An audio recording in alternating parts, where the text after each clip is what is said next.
Here we go. Good evening, everybody, and thank you for joining me here at the Over 40s Lounge, where I interview people over 40 who have found their passion and purpose later on in life, but they're still going for it full pelt, yeah? My name is Uche, as you can see from the screen.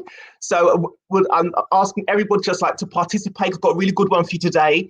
Participate, ask questions, and our guest will definitely be willing to engage with you because she's a fantastic person, okay? Please use the chat function to ask Sukaena any questions during our broadcast, okay? So obviously, once the broadcast is aired, I can't go back to any other questions that you might have. So please make sure that if you're watching and you have any questions, please type the questions in, okay? So as I've mentioned, our guest today is a young lady called Sukaena Callander. She's an author and a life coach who's been on an extraordinary journey to get to where she is today. I want to bring her on and have her tell her story, okay? So let's welcome Sukaena. Hello. Hi there. Thank you. How are you? Thank you for having me. Over 40s Lounge. I feel very privileged to be here. Thank you. Yeah. Thank you. Whew. I'm sure we discussed it, but just in case I didn't mention it to you, I'm a big believer that, things happen in their right time. It's not that once you hit 20, that all of a sudden, like, you know what you're supposed to be doing and your path is just linear. Things happen in life and people's life have to, they have to pivot and take different directions sometimes, you know what I mean? So I'm really interested in like champion people, men and women who are over 40, encourage them to tell their stories in the hopes that they will encourage other people also over 40 to go for their dreams where it's not too late. You know what I'm saying? So like, for example, if you want to be like a Premier League footballer and you're 40, chances are it's not going to happen. But, if you want to be an entrepreneur, there's loads of other things you can do. So I just want to really use this channel as a platform to encourage people 40 and above to still go for it. And hearing people's stories, what they've gone through, is a way of encouraging them to do that. Wow, well, definitely my 40. I can say I've done the most in this season in my life. So I definitely will encourage you all to make sure that you do not see 40 as a barrier. I think 40 is a new 30 anyway. So I encourage that. But no, I embrace my 40s. And I think that one of the key things I have and I'm all about is overcoming things and making sure that you do what you need to do regardless of your age, and don't let that see as a setback. So I will just begin with my journey. It began a little bit before I was 40, but it was in my late 30s that it began. But I really would say that I wrote my book and I did my life coach course and all those things in my 40th year. And what I would say is, I did these things in the midst of a hurricane, a storm. Going back a year or COVID, before COVID hit, COVID was a minor for me. My eldest, I'm a mummy of 5 and I'm an entrepreneur. I have many hats, and one of the things I'm known for is Suki's many hats. I also have a little show that I do as well, promoting and talking about overcoming the challenges that I have experience. But it all birthed out of my eldest son. He had stage 4 cancer diagnosed in January of 2020, and my whole world, I can say, flipped upside down. However, I'd already had a little flip mode a year before that, which was a marital crisis. And me and my husband, I thank God for restoration. But that's a whole. We'll get to that. We'll get to that. Yeah, I want to touch on that. The giving birth to the things in my 40 came in 2020 when I wrote my book whilst my son was going through chemotherapy and radiotherapy. And I used it as a season to focus and channel some of my I'm a woman of faith, I'm Christian, and I believe that my faith helped me. And it was an instruction that I used to say, do you know what? I am not in control here. And, you hear stage 4 cancer. There were so many people dying, young people, that died in 2020 from lesser stages of cancer than that. And he's 17. At the time, I was like, God, what is this? So in that season, I wrote my book, and it was about. Go ahead, Uche. Sorry. So tell us, how did that diagnosis come about? He's an avid keen footballer. Imagine, as I said, God was on my side. playing football, he gets an elbow injury in his neck. And he comes home and says, Mum, I've had an elbow injury. Okay, fine. A month later, he has an ear infection. It's not going. Didn't notice anything.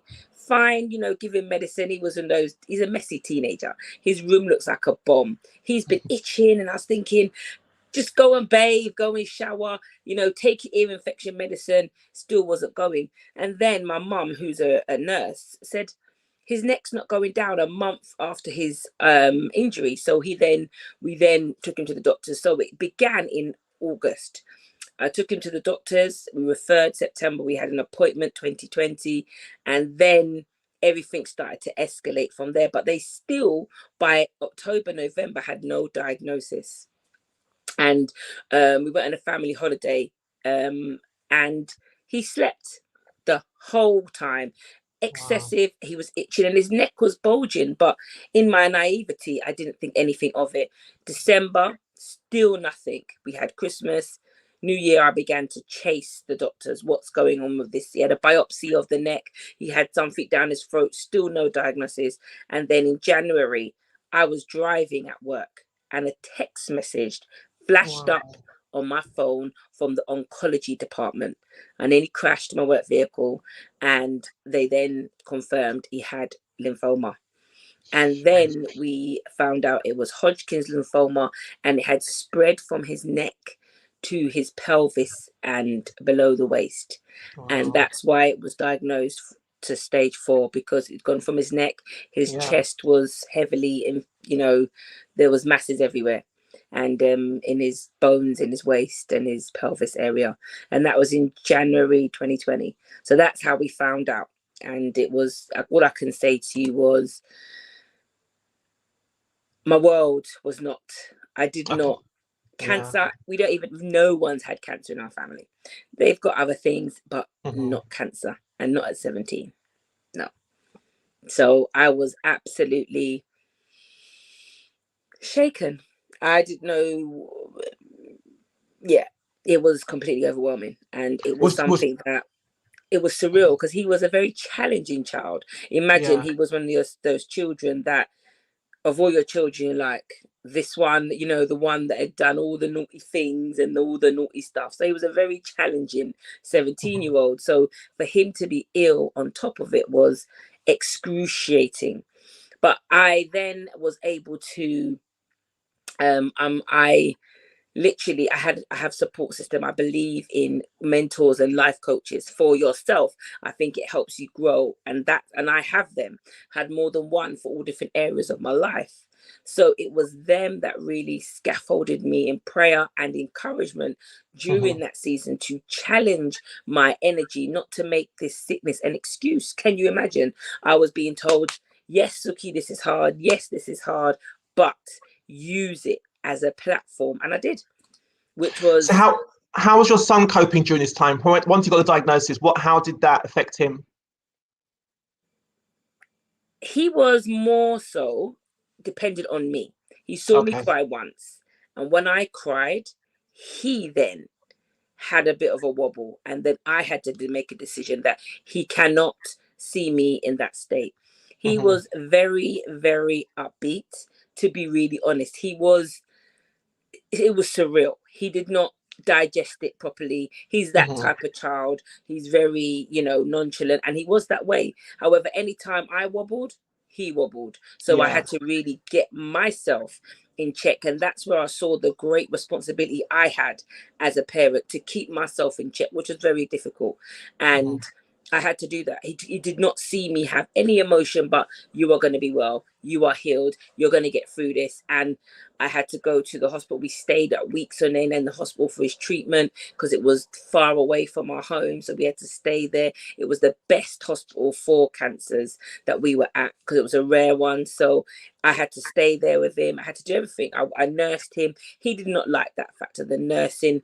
He had a line in straight to his nearest heart for medicine. So there was lots of things that he was completely, a 17-year-old boy, and your mum's got to bathe you. It was tricky. Right. He didn't like that side of it, the dignity.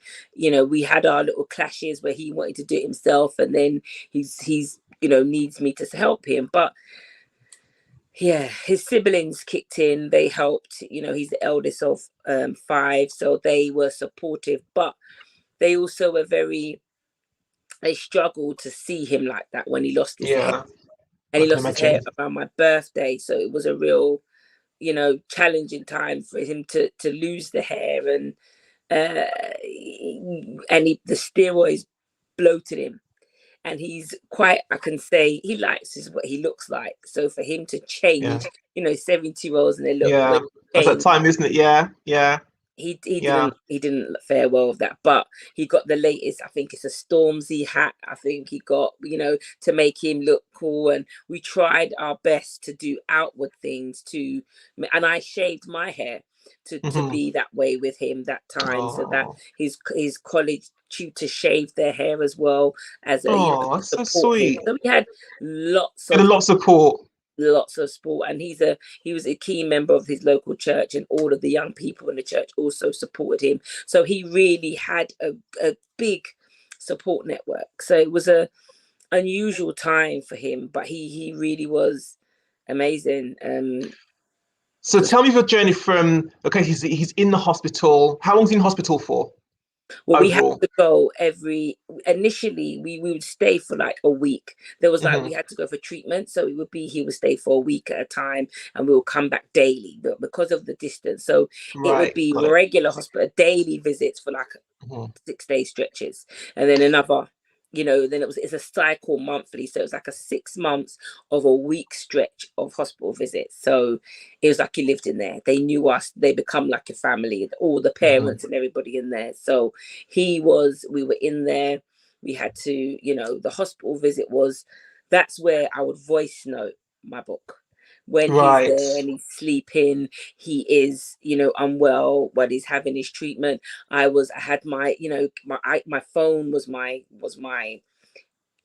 I used to write my book. So I voice noted it. I also typed at times, and I used that when he was just sitting there and having his treatment. I used that time to relive, because the book's not actually about him.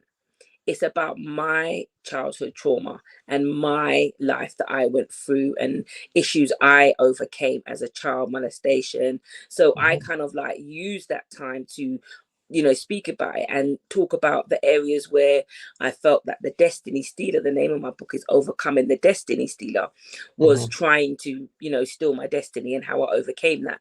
But it also... Okay, so let me just interrupt you there, because I want to get to all, make sure we have time to cover all these things properly so you can do them proper justice. Yeah.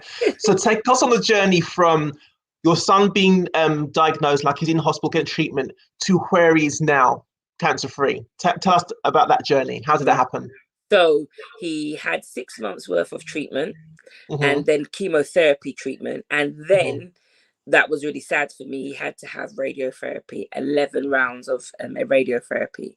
Wow. And then after the 11th round of radiotherapy, they said he is cancer free. So he hasn't had any test for cancer since last year, November. He's been roughly, now actually is his 1-year anniversary of cancer. Fantastic. To the day, even we're at about the 12th. Wow. So that's that was fantastic. 11 rounds and 6 months worth of chemotherapy, 11 rounds of radiotherapy, and steroids for another 3 months after that. And he's going strong. He is going super strong. He is doing Wow. really well. He's doing many things at the moment. He wanted to be a police officer. He passed some tests. He passed the belief test. He passed some stuff. But at the moment, he's thinking, does he want to go into that remit? He's had a few wobbles thinking, what's going on in the world. It's kind of turned him off, kind of going down that route. But at the moment, he's kind of in a place where he's enjoying the year or two that he missed with being ill. So he's enjoying life, and he's doing really well. As I'm pleased that he's healthy and well. He's grown his hair. His hair grew back like not his own. So he's enjoying, he's got a different texture of hair, and he's, enjoying how it looks, and it's playing long. with it. Yes, because it's a complete, it grew, but it didn't grow back afro. So he's really, oh my gosh, I've got a new type of hair. So he's really enjoying this, and he's enjoying his new health, because he was really yeah, he's been through it. He's been through it.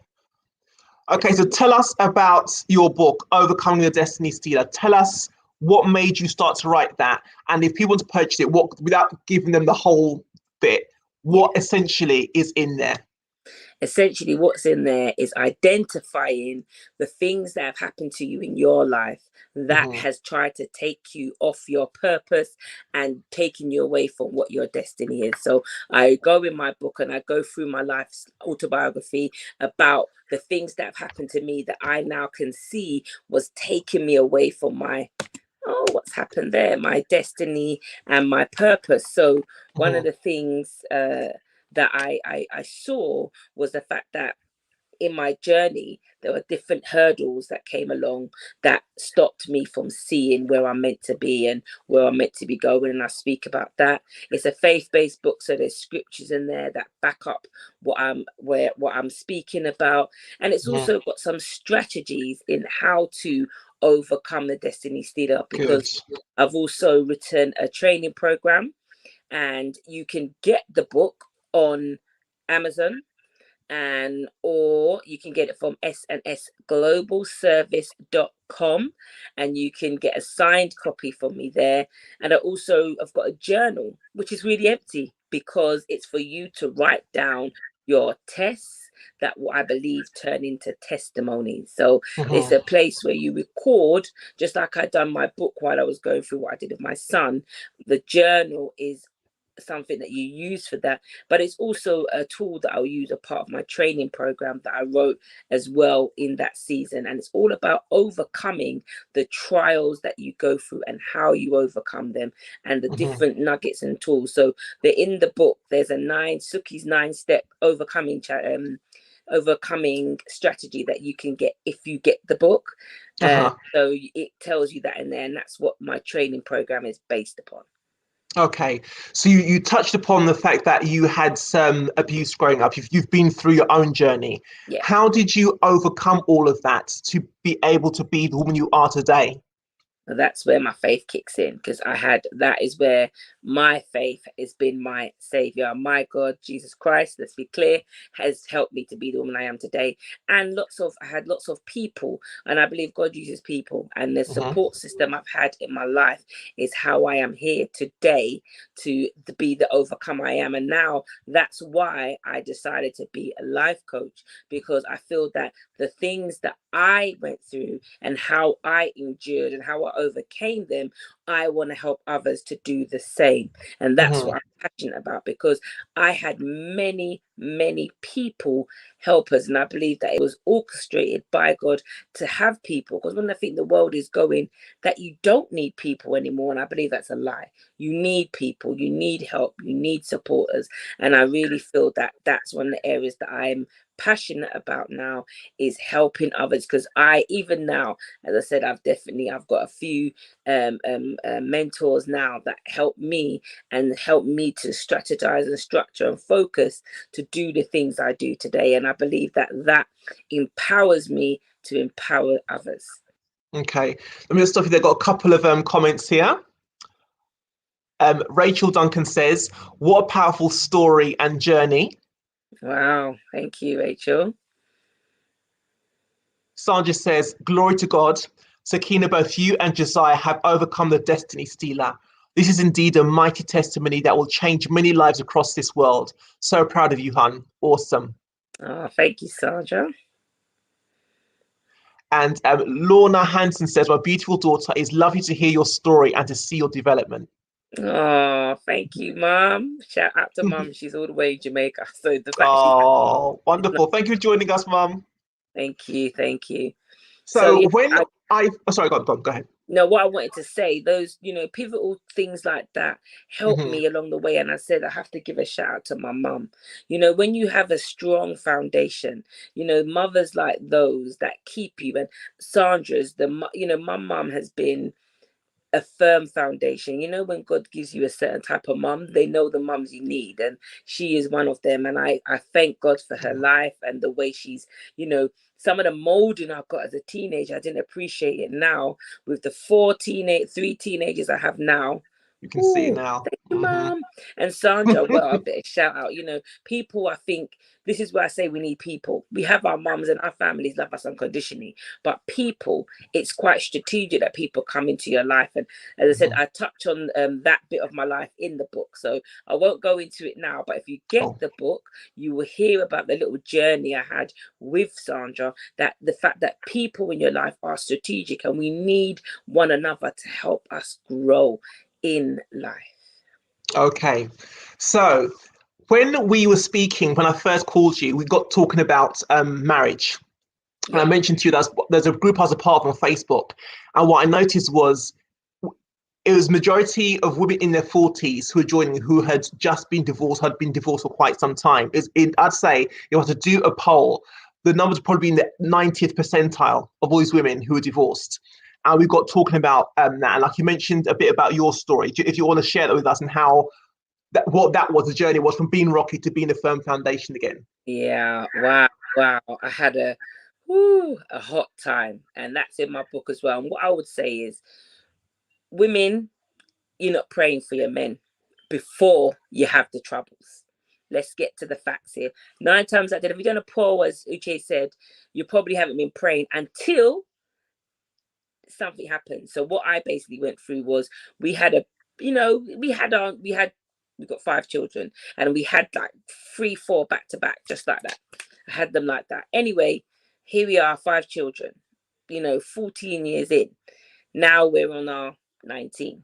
But 14 years came and it went, it was just madness. There was all sorts of things that happened in the marriage that many people would have said, you know what, I'm more than that. Divorce, all sorts, infidelity. And I'll say this, it wasn't on one side only, but us women, we don't leave the home. So we think it's okay that, we may look on the side. I believe lust starts in the eye. But, one thing I would say, it went left for a very long time. And I believe part of the problem that it went left was that I wasn't praying for him. I wasn't praying for my marriage, full stop. Yes, I went to church on a Sunday, but that was it. I didn't think it was necessary to be praying for the things that I want to see in my husband, and not just any old husband. I wanted him to be a kingdom man, a priest, prophet, and king on earth for me. What does that mean? I believe that the men have lost their role, their position in the home, and they've been very demasculinized. So there's a lot of powerful women that have to, through no choice of their own, raise their families. But then what then happens when these women go into marriages? I was one of them. How we can be with our husbands can take away their feeling, their masculinity, and all those things. But that is not an excuse for their behavior. I believed it was a spiritual battle, which I dealt with spiritually. So when things started to go AWOL, I did not disclose it outside. He gave me permission to write everything I wrote in my book. He's totally supportive of me now. But at the time, I just allowed him to do him. And it was a very excruciating season. And I couldn't have done it without the support of my family and my mentors. And these are mentors who have also overcome in their marriages. And we're talking about all sorts of things that they've overcome. So with mine personally, we had our issues, and, it was painful. I decided that I had already, my eldest born is he's had him from he's 8 months old, and I decided that this is my forever. So with that, I said, okay, whatever happens. And I just started to pray for him. And I literally, in the world, they will talk about self-fulfilling prophecies. When you say things until you see it, that's exactly what I did with Jesus. I prayed for exactly what I wanted to see in my husband. And I do the same for my children and other areas of my life. Now, a lot of people that have suffered domestic violence always come for me. And I always say this: if you are unsafe, of course, remove yourself from that environment and take, safety whilst if you're going through an abusive situation. However, I don't encourage anyone that I work with to then go and start another thing, another relationship unhealed, because you need to heal from the trauma. And that's exactly what I had to do. I had to go back and I dug in myself the areas where I had insecurities. I didn't feel good enough. I was doing things that also exasperated situations. Now, I don't take away from anything that my husband did. He is answerable to God and responsible for his behavior. However, I had to do some self-reflection. Like, you know, when you finger point, there's 4 fingers pointing back at you. And those 4 fingers is what I had to deal with. I looked at me, looked at areas that I felt, I need to do better here. And that's what I did. And I stripped myself, but I did it quite privately. My family would tell you, I didn't tell them anything. And I was very protective of my husband in this season. And I maintained it. And I still don't disclose anything, because anything they want to read, they can read it in a book. But, yeah, good. you know, that's what I do. But I also say it's something that your marriage is sacred. How much women believe that these days? Or are they on the phone to their girlfriend telling them all sorts of details that are really, they shouldn't be? That's right, they shouldn't. You're talking about your intimacy, you're talking about areas. Are you then, you know, kind of surprised when a girl's putting word to him about all the juicy stuff you've told him that he does or he doesn't do? It's just knowing those boundaries and setting them. And also, if you believe your husband's a king, treat him accordingly. And I don't mean, listen, we're a queen as well. So it's not to say that it shouldn't be reciprocated, but then what also makes it different, my service is unto God. So irrespective of where he may be at, I have made a choice that I am doing everything I do unto God, and he will take care of the rest. And that's what he's done for me. So after a few years and of mayhem, we restored, and it was amazing, and it's been even better. And I believe the latter days are better than my former, and it's actually literally that has been. But it took, I believe, my mentor, my marriage mentor, one of them has a slogan that says, marriage works if you work it. And I work my marriage. And that's out to Yvette Benton. If she's watching, I have to give you a shout out. So that's what she lives by, and that's what she has taught me, and that's what I do. I work my marriage because I want it to work. It's a bit like they say in the world, the grass is not greener, you just got to water it. So are you watering your grass? So that's what I did. We both have made a decision to water that grass. And forgiveness, one of the things I want to just touch on is that I believe that Christian marriage should not look the same as the world marriages, because if we are really are Christians, forgiveness 77 times 7 should be key. And I think that's what's been lost. We have used scripture to kind of get a get out of jail free card, which I don't think it's being manipulated slightly, but that's another long-winded story. But what I would say is forgiveness is key. And I believe that that is how I've been able to overcome. Just like we forgive our children hurt us on a daily basis, but we don't give up on them. Why do we do the same with our husband just because he's not our blood? But I believe God requires us as a wife, because I believe that we are helpmeets, because we were made in a certain way. And that's the mindset I have. I'm my husband's helper. We were made to help.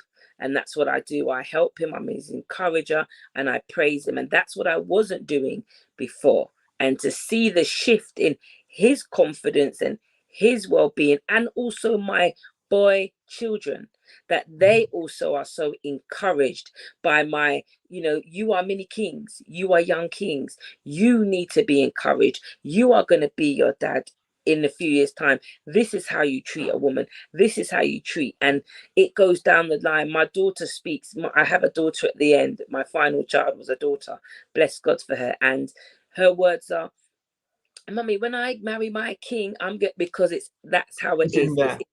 I've set the standards so she knows, and that's it. Now I always say it's not going to be, there's no such thing as perfection. And one of the things as a woman of God, people like to, as soon as you become, oh yeah, you're Christian, and are you going to judge?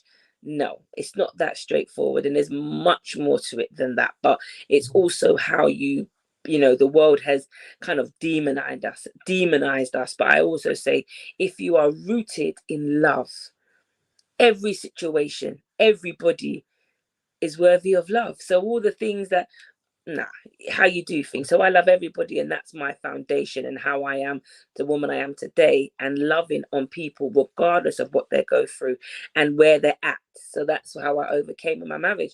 I loved my husband even when he wasn't loving me back for a while. And when it shifted, it was a beautiful thing that I felt that, wow, and I call it my investment.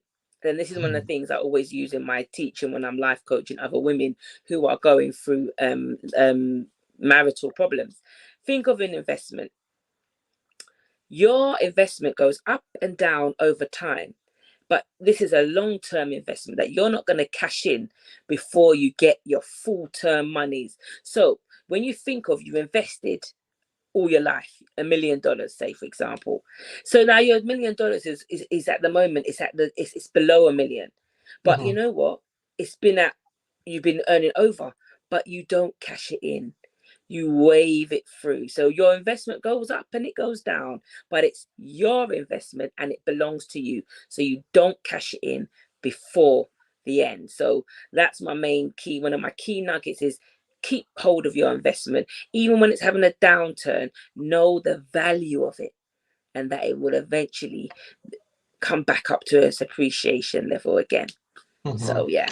Excellent. Well, tell me a bit about your website.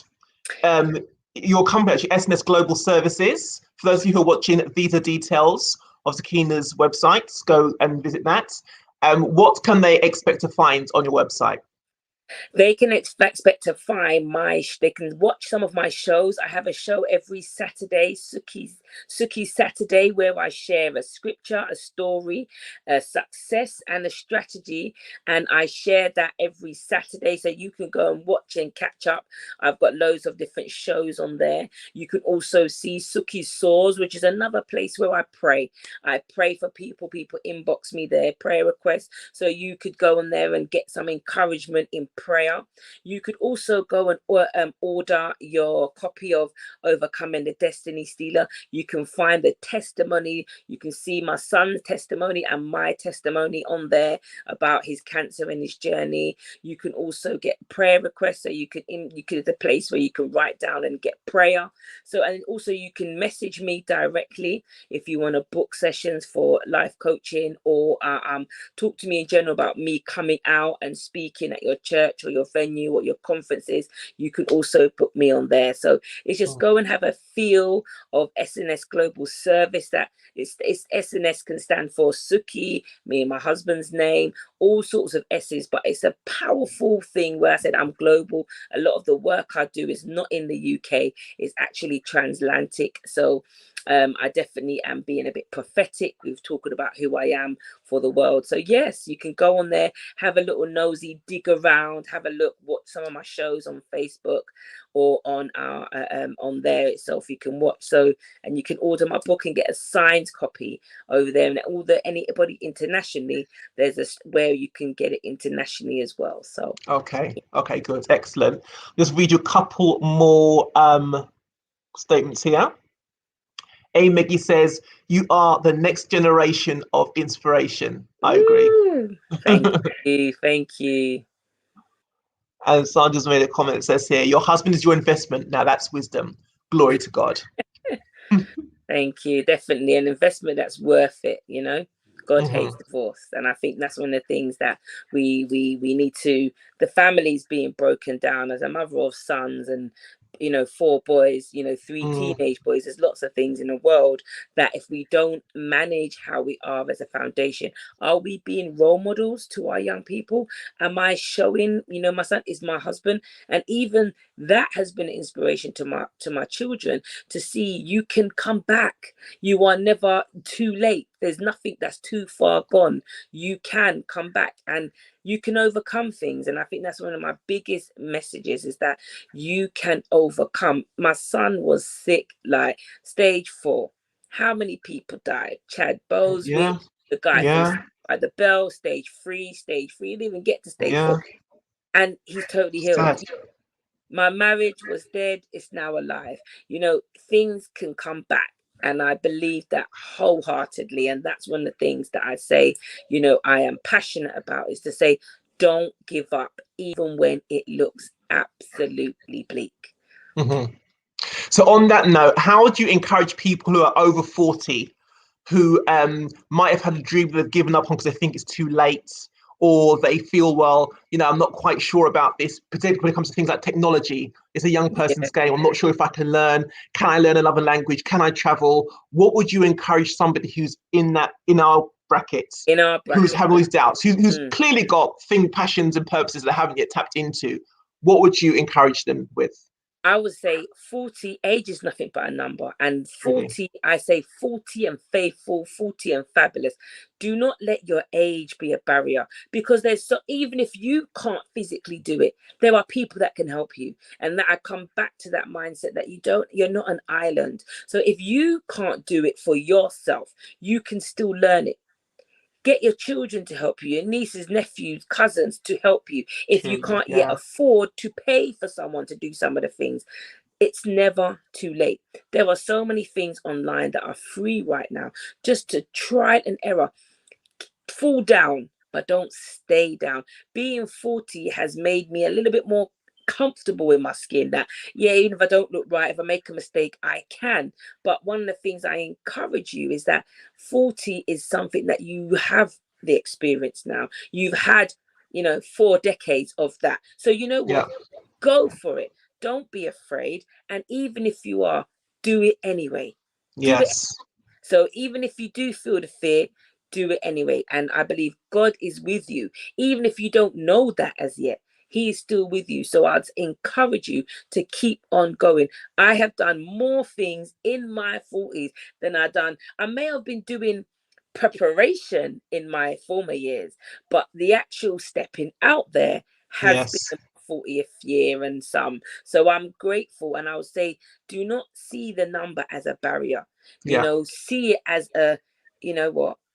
I've got a little bit of maturity now, and I think, I'm 40. I see it as a badge of honor, because it builds on experience now. So that's how I see 40. And I encourage you, don't see 40 as a barrier. See it as a stepping stone, because you earned it. Absolutely. Sukaena, it's been wonderful talking to you, wonderful hearing your story and your wisdom. I thank you for that. Thank you for coming on my channel and sharing that with us. Thank you for having me. Those of you who posted comments, I want to thank you as well.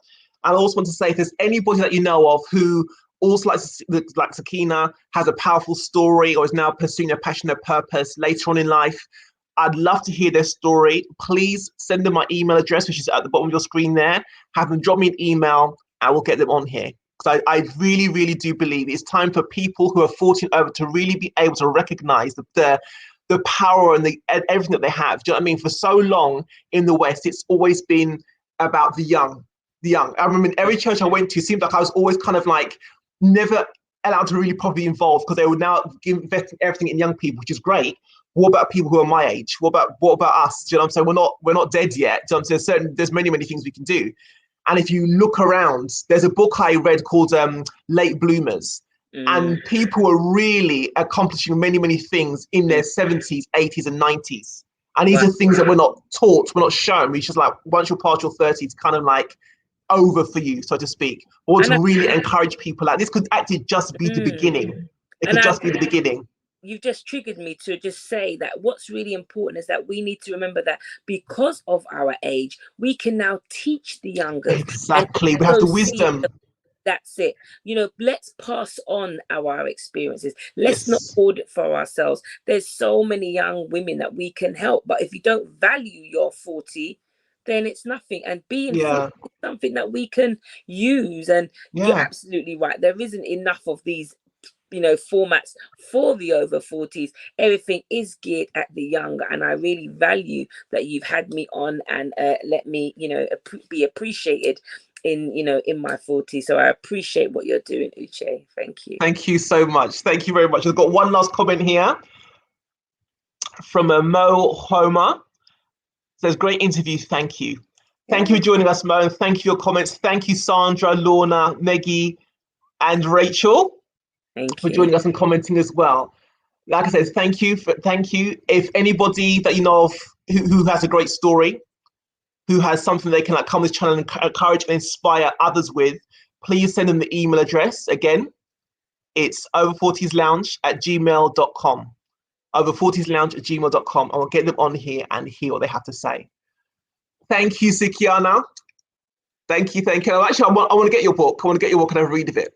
Please do. Yeah, I want to read it. Get it on the website, and you can get a signed copy, and I'll send it to you. So cool. I'll do that. Now we'll send it to you. It's worth the read. Get the journal as well, and record all your, great testimonies, even that people that come on. It's a good place to record it. And as well as my Overcomers training program, you can sign up via the website as well. That's going to be starting in January. So if you're an overcomer, you want to be one, I'm going to be teaching on that on my Overcomers training program. So look up on snsglobalservice.com. Fantastic. Thank you. Once again, there it is. We'll close up with that.